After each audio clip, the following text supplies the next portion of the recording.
जब हम साक्षरता की बात करते हैं तब पहले पारंपरिक रूप में लिखित भाषा को समझना, पढ़ना, लिखना, सुनना एवं बोलना इसके अंतर्गत आते हैं, जिससे व्यक्ति समाज में रहते हुए अपनी भाषाई योग्यता के आधार पर दूसरों के समक्ष अपनी समस्याओं को अभिव्यक्त कर सकता है और उन समस्याओं के निदान हेतु सुझाव प्राप्त कर सकता है।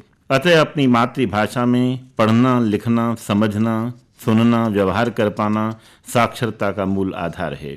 तकनीकी विकास के इस युग में आज व्यक्ति को डिजिटल रूप में भी साक्षर होने की आवश्यकता है। इस रूप में साक्षर व्यक्ति किसी सूचना को डिजिटल माध्यम से जानने के उपरांत उसका मूल्यांकन करता है तथा उसे परिष्कृत एवं नए रूप में अभिव्यक्त करने में, कम्युनिकेट करने में सक्षम होता है।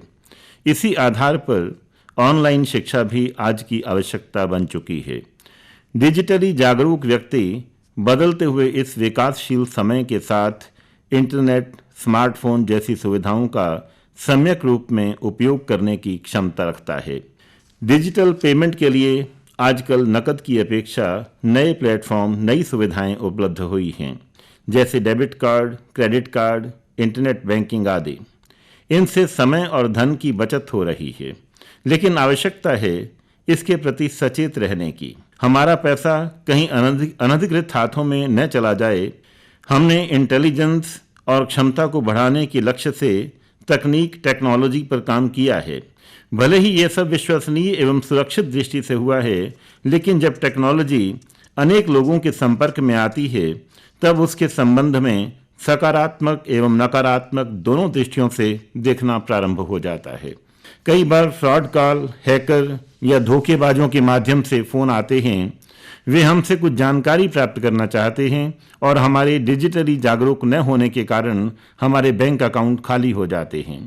कोई नहीं चाहता कि उसके जीवन की मेहनत की कमाई का पैसा किसी लापरवाही के कारण बर्बाद हो जाए। अतः ऐसी कोई भी अनजान व्यक्ति द्वारा की गई कॉल आने पर, उसके निर्देश पर हम कोई भी सूचना किसी को न दें। वे स्वयं को विश्वसनीय बताने के लिए कई हथकंडे अपनाते हैं और असफल रहने पर गाली गलौज पर उतर भी आते हैं।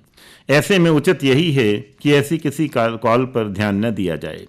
हम अपने debit card, credit card, CVV, PAN card, Aadhaar card आदि की जानकारी किसी से भी साझा न करें। किसी ऑफिस में भी जब हम आधार कार्ड या पैन कार्ड की फोटोकॉपी जमा करवाते हैं तो उस पर साफ शब्दों में लिख दें कि किस प्रयोजन के लिए किस कार्यालय में यह जमा करवाई गई है और उस पर तारीख भी अवश्य डाल दें। ऑनलाइन भुगतान को लेकर हमें निरंतर बहुत सतर्क रहने की आवश्यकता है।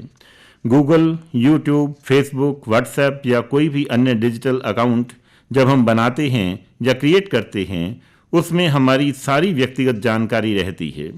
किसी के भी द्वारा उसके दुरुपयोग से हमें सचेत रहने की अपेक्षा है। हम अपनी आईडी पहचान किसी के साथ साझा न करें। उससे संबद्ध ओटीपी, पासवर्ड सब सुरक्षित रखें, गोपनीय रखें। अन्यथा कोई अन्य व्यक्ति आपके नाम से नई आईडी बनाकर उसका दुरुपयोग कर सकता है और आप किसी बड़ी मुसीबत में फंस सकते हैं। इसी प्रकार अपना फ़ोन भी किसी अनजान व्यक्ति के साथ साझा न करें, अन्यथा इसमें भी नई आईडी के क्रिएट होने की संभावना हो सकती है। इंटरनेट के विस्तार के साथ साथ कई समस्याएं और भी उभरी हैं। कुछ हैकर आसान धन कमाने की लालसा में आपराधिक गतिविधियों में संलिप्त रहते हैं। साइबर अपराध भी इसी टेक्नोलॉजी का नकारात्मक पक्ष है। इसलिए डिजिटल साक्षरता का महत्व और भी अधिक बढ़ जाता है। निरंतर प्रयास और अभ्यास के माध्यम से हम अवश्य अपने लक्ष्य को प्राप्त कर सकते हैं। आने वाले समय में यह टेक्नोलॉजी और अधिक विकास की संभावनाओं से संबद्ध है। इंटरनेट, सूचना प्रौद्योगिकी, कम्युनिकेशन स्किल का अभी निरंतर विकास हो रहा है। इसके साथ ही नई नई समस्याएं भी आएंगी। डिजिटल शिक्षा के अभाव में हम न केवल पीछे रह सकते हैं अपितु कुछ चालाक लालची लोगों के शिकार भी बन सकते हैं। हमारे मोबाइल नंबर और ईमेल का उपयोग कई स्तरों पर हो रहा है। इंटरनेट, संदेश प्रेषण, बैंक अकाउंट खोलना, टैक्सी बुक करना, धन प्रेषित करना जैसी अनेक गतिविधियां हैं जिनके लिए हमारा मोबाइल नंबर, आधार कार्ड आदि अनिवार्य हैं। बैंक की प्रत्येक ट्रांजैक्शन पर आने वाला संदेश, ओटीपी इस डिजिटल जागरूकता का हिस्सा है। ईमेल आईडी का उपयोग हम Google map YouTube, Google drive और अन्य अनेक ऐप्स में भी करते हैं। फेसबुक, इंस्टाग्राम, ट्विटर आदि पर भी इसका उपयोग किया जाता है। इस ईमेल आईडी को सुरक्षित रखने के लिए कठिन पासवर्ड का होना अनिवार्य है और इसे निरंतर गोपनीय रखना हमारे हित में है। 21वीं सदी में समाज में हो रहे तकनीकी विकास के साथ साथ साक्षरता के स्तर पर नई संभावनाओं को भी तलाशा जा रहा है। तेजी से बदल रही टेक्नोलॉजी को समझने के लिए नई साक्षरता की आवश्यकता है। आज का संसार डिजिटल रूप में नए परिवर्तन की ओर बढ़ रहा है और बहुत कुछ ऑनलाइन हो गया है। भले ही वे शॉपिंग स्टोर्स हों, ऑनलाइन टीचिंग लर्निंग प्लेटफॉर्म्स हों, ऑनलाइन बैंकिंग हो, ऑनलाइन सेलिंग या परचेजिंग के प्लेटफॉर्म हों, और भी बहुत कुछ ऑनलाइन हो गया है या हो रहा है।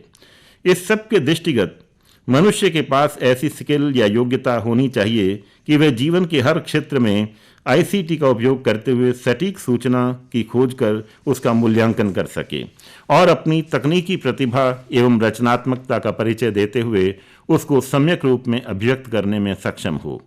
उसे पता होना चाहिए कि जिस वेबसाइट से वह संपर्क साध रहा है वह वास्तव में सही है भी या नहीं।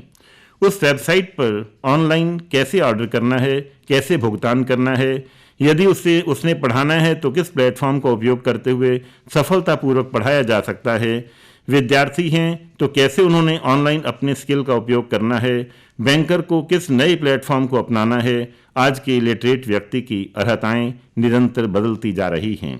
शिक्षण को सुविधाजनक और रोचक आसान बनाने के लिए power point presentation, audio visual recording, slides जैसे नए माध्यमों का उपयोग साधनों के रूप में किया जा सकता है जिससे श्रेष्ठ और सार्थक अभिव्यक्ति संभव हो सके। Computer literacy, ICT, information and communication technology, सूचना साक्षरता, तकनीकी साक्षरता, मीडिया साक्षरता, विजुअल साक्षरता, कम्युनिकेशन साक्षरता, ये सब डिजिटल साक्षरता के अंतर्गत आते हैं, या यूँ कहें कि ये डिजिटल साक्षरता की शाखाएं हैं।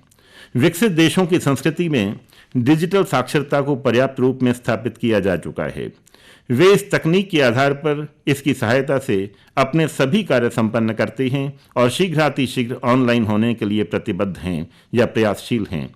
विशेष क्षेत्र से जुड़ी सूचनाओं को खोजने, समझने और उनके आदान प्रदान के प्रति के द्वारा विकास के नए आयाम प्राप्त करने की दिशा में वे प्रयासरत हैं। अनेक गतिरोधों एवं प्रश्नों से जूझते हुए भी डिजिटल साक्षरता हमारे समय की महत्वपूर्ण अनिवार्यता है, ताकि हम ऑनलाइन रिसोर्सेज की सटीकता एवं विश्वसनीयता को परखते पहचानते हुए जीवन के सभी क्षेत्रों में विकास की गति को द्रुततर कर सकें। फिर भी आज मोबाइल फोन की खोज करने वाले मार्टिन कूपर ने भी सूचनाओं की आसान पहुंच के कारण निजी डेटा लीक होने और बच्चों में मोबाइल की लत के संबंध में चिंता व्यक्त की है। नई तकनीकें स्कूल, कॉलेज, डाटा विश्लेषण, accountant, fact checking, design firms, marketing, fashion आदि की दुनिया को बदलने में ये सब सक्षम हैं। आज बच्चों को सोचने की क्षमता, व्यक्तिगत सामर्थ्य और तकनीकी कुशलता विकसित करने पर अधिक ध्यान देने की अनिवार्यता है। जब तक मनुष्य में सोचने एवं तकनीक को अडॉप्ट करने की, अपनाने की क्षमता रहेगी, तब तक उसकी प्रासंगिकता बनी रह सकती है।